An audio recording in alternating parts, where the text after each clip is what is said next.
दोस्तों, दुनिया में बहुत लोग किराए पर रहते हैं और कभी कभी बहुत एडजस्ट करना पड़ता है। उसी किराएदार के दर्द को मैंने इस कविता में प्रस्तुत किया है। कभी कभी कोई शख्स पूरा जीवन ही अपना घर नहीं बना पाता, तो किराए पर उसे क्या क्या झेलना पड़ता है। हालांकि बहुत बार मकान मालिक अच्छे भी मिलते हैं और कभी कभी बहुत ख़राब भी मिल जाते हैं। तो एक किराएदार के दर्द को मैंने इस कविता में प्रस्तुत किया है। दुनिया में हर जगह खुला आसमान नहीं होता और हर किसी के पास खुद का मकान नहीं होता। दुनिया में हर जगह खुला आसमान नहीं होता और हर किसी के पास खुद का मकान नहीं होता। देता है वो किराया घर का, पर वो उसका घर नहीं होता। क्योंकि लेनी पड़ती है एक कील ठोकने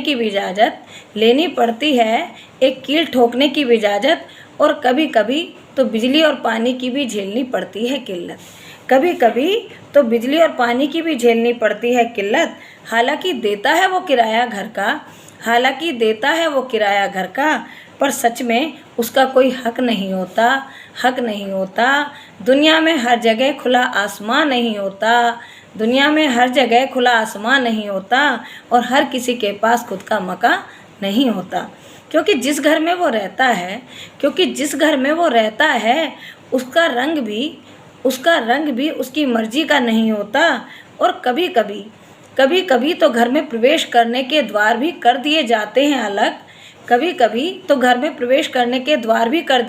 हैं अलग। और कभी कभी एहसास इतना दिलाया जाता है कि आंसू पीने को वो हो जाता है विवश।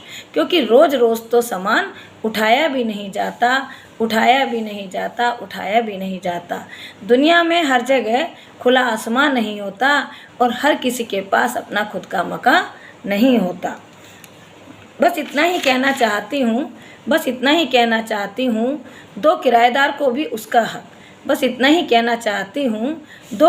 को भी इतना हक कि लगे उसको भी वो अपना सा घर। क्योंकि कभी कभी किसी शख्स से जीवन भर अपना घर बनाया ही नहीं जाता।